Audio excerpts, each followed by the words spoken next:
This is Homer series, Part 8. Homer's gods were black. Let's begin with a line scratched out of every curriculum. The gods of Homer were Ethiopians. Not my words, but those of Herodotus, the so-called father of history.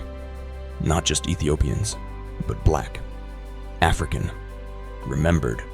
Homer wrote of Zeus, Apollo, and Athena, but the earliest descriptions, from ancient writers like Diodorus Siculus and Lucian, make it clear. The gods of Greece had woolly hair. The faces of divinity bore Negro features. Professor Cheikh Anta Diop thundered, "The gods of the Greeks, like their knowledge, came from black Africa." And so we ask, if the gods were black, why are they white in every statue? Why are they white in every textbook? Answer: because marble lies. Because the paint was scraped off. Because the truth was burned, buried, and colonized. Behold the halls of the academy, built on the shoulders of liars, professors of silence, graduates of theft. They whitewashed gods and called it civilization. Gerald Massey in Ancient Egypt, the light of the world, wrote, "Apollo is a duplicate of Horus.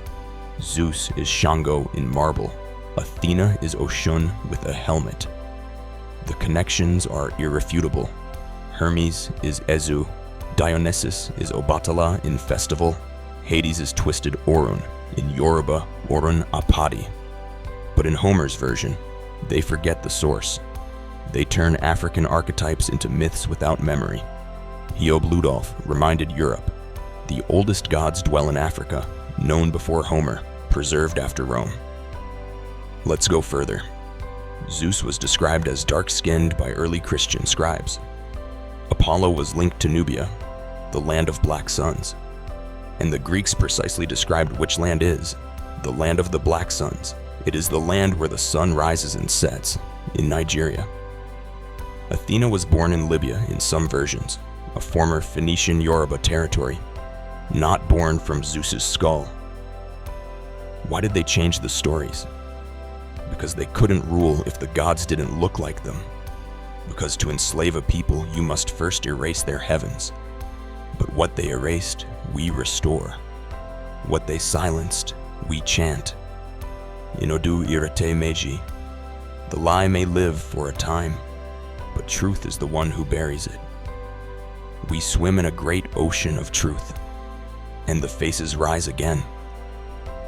The gods are not marble. The gods are not Greek. The gods were black. And black, woolly hair, so-called Negro, are Ethiopians, Nigerians, West Africans. All proofs are coming up in documentaries and books from the ocean of evidence.